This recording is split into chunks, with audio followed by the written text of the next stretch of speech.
UP board class 10th में पढ़ने वाले सभी स्टूडेंट्स, आप सभी का स्वागत है हमारे YouTube channel pal my knowledge to you में।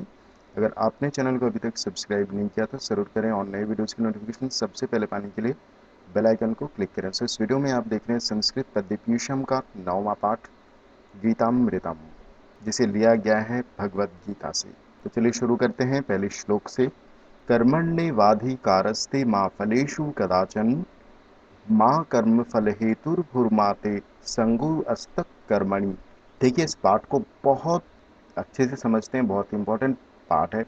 तो इसकी मैं संधि विच्छेद करके और एक एक शब्द का अर्थ बताता हुआ चलूंगा। कर्मण्य वाधिकारस्ते, इसका अगर हम संधि विच्छेद करते हैं तो देखिए, कर्मण्य कर्मणि प्लस एव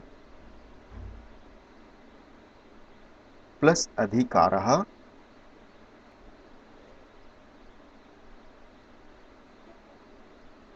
प्लस ते। कर्मणि अर्थात कर्म करने में, और एव अर्थात ही, एव अर्थात ही, और अधिकार अर्थात अधिकार है, ते अर्थात तुम्हारा, माँ अर्थात मत, और फलेषु अर्थात फलों में, कदाचन अर्थात कभी, कर्म फल हेतुर्भुर्मा। तो कर्म फल हेतु प्लस भू प्लस माँ। ठीक है, तो कर्म फल हेतु अर्थात कर्म के फल के लिए, और भूहु अर्थात बनो, और माँ अर्थात मत, ते अर्थात तुम्हारा, संगो अस्तु कर्मणि, संग अर्थात आसक्ति, संग अर्थात आसक्ति, और अस्तु कर्मणि, अस्तु अर्थात हो,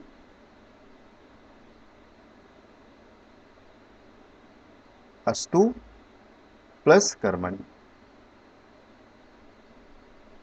कर्मणि अर्थात कर्मों में।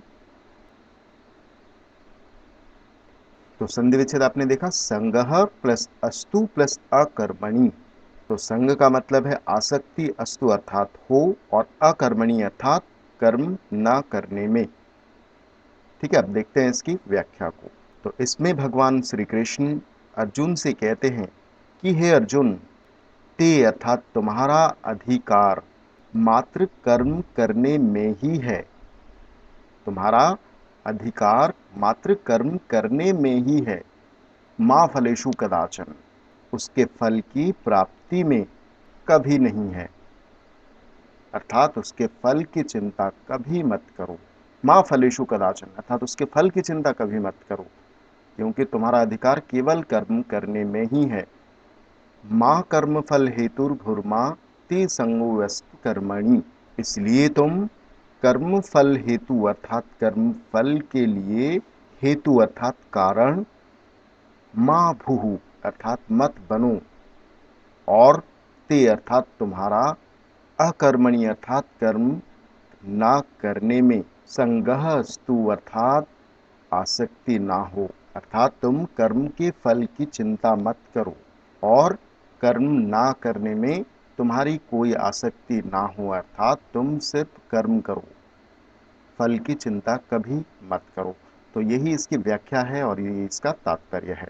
होप आपको पहला श्लोक समझ आया होगा। आगे देखते हैं दूसरे श्लोक को। योगस्थ कुरु कर्माणि संगम त्यक्ता धनंजय सिद्ध्यो सिद्ध्योः समो भूत्वा समत्वम योग उच्यते। योगस्थ, स्थ अर्थात स्थित, अर्थात योग में स्थित रहते हुए, कुरु अर्थात करो, कर्माणि अर्थात कर्मों को, संगम अर्थात फल के प्रति आसक्ति, त्यक्ता अर्थात छोड़कर, त्याग कर, धनंजय अर्थात अर्जुन, सिद्ध्य सिद्ध्योः, सिद्ध अर्थात सफलता, और असिद्ध अर्थात असफलता।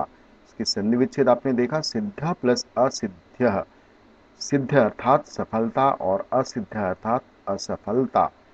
समः भूत्वा अर्थात समान रहकर, भूत्वा अर्थात होकर, सम अर्थात समान, और समत्वम अर्थात सदा समान स्थिति में रहना ही योग उच्यते, योग अर्थात योग और उच्यते अर्थात कहा जाता है।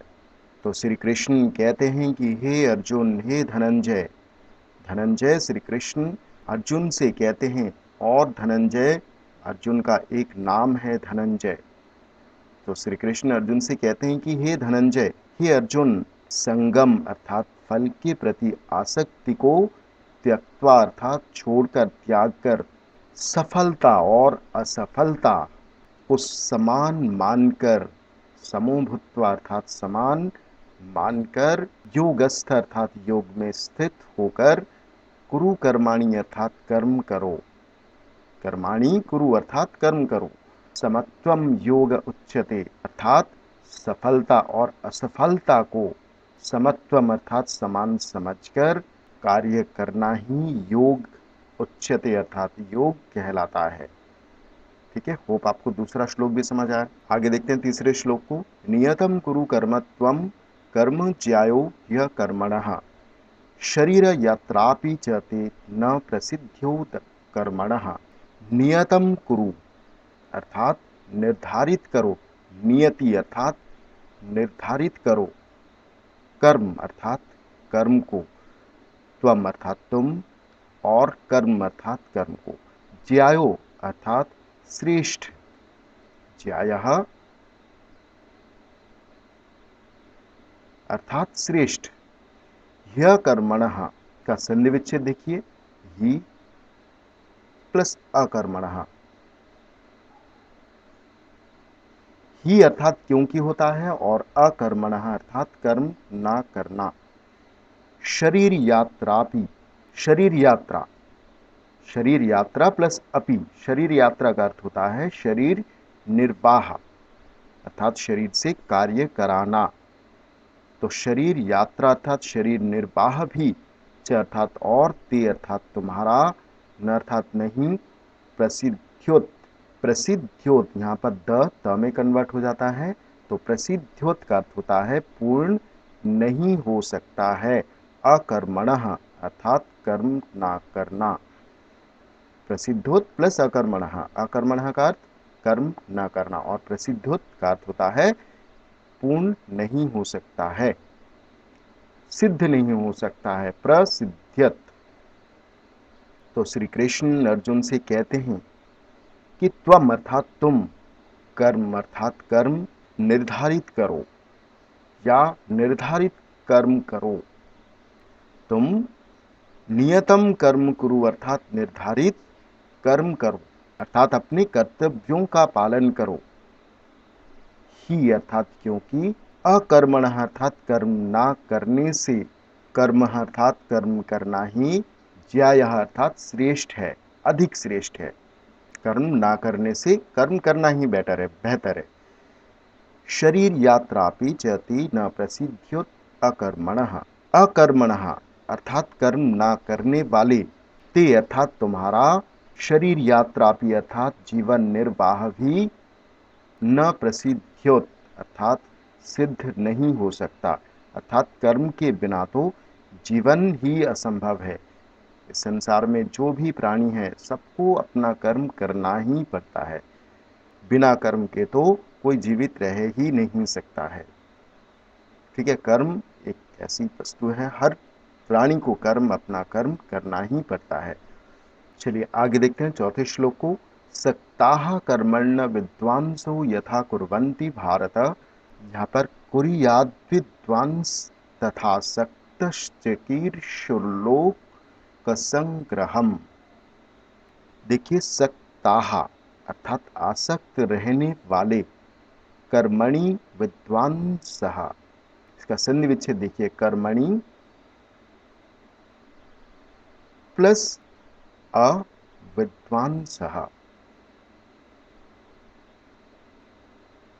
ठीक है, कर्मणि प्लस अविद्वांसः, कर्मणि अर्थात कर्म में, और अविद्वांसः अर्थात अज्ञानी लोग, अविद्वान लोग, यथा अर्थात जिस प्रकार, कुर्वन्ति अर्थात करते हैं, भारत अर्थात भारत वंश में उत्पन्न होने वाले, अर्जुन, अर्जुन का दूसरा नाम भारत, तो भरत वंश में उत्पन्न होने वाले अर्जुन, इसका संधि विच्छेद देखिए, कुर्यात प्लस विद्वान प्लस तथा प्लस असक्तः प्लस चिकीर्षु। चिकीर्षुहु यहाँ पर र की मात्रा है, तो चिकीर्षुहु प्लस लोक संग्रहम अर्थात लोक कल्याण। तो कुर्यात अर्थात करना चाहिए, विद्वान अर्थात विवेकी, तथा अर्थात उसी प्रकार असक्तः अर्थात अनासक्त रहकर, और चिकीर्षुहु अर्थात करने की इच्छा रखने वाला, और लोक संग्रहम अर्थात लोक कल्याण। अब देखते हैं इसकी व्याख्या को। तो श्री कृष्ण अर्जुन से कहते हैं कि हे भरतवंशी अर्जुन, कर्मणि अर्थात कर्म करने में आसक्त हुए अविद्वान अर्थात अज्ञानी लोगों के जैसे कुर्वन्ति अर्थात कार्य करते हैं, लोक संग्रहम अर्थात लोक कल्याण की इच्छा, चिकीर्षुहु अर्थात लोक कल्याण की इच्छा करने वाला, विद्वान असक्त अर्थात अनासक्त रहकर, तथा अर्थात वैसा कार्य कुर्यात अर्थात करते हैं।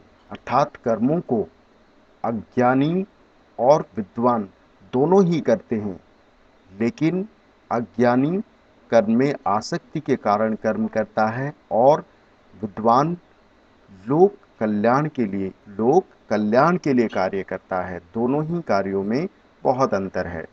कार्य तो सभी करते हैं, विद्वान भी करते हैं और अज्ञानी भी कार्य करते हैं, लेकिन अज्ञानी जो कार्य करते हैं वो आसक्ति के कारण कार्य करते हैं। आसक्ति अर्थात राग द्वेष से लिप्त हुए लोग, अज्ञानी लोग होते हैं, वो इस प्रकार के कार्य करते हैं, लेकिन जो विद्वान होते हैं वो लोक कल्याण की इच्छा रखने वाले विद्वान लोग वैसा कार्य करते हैं।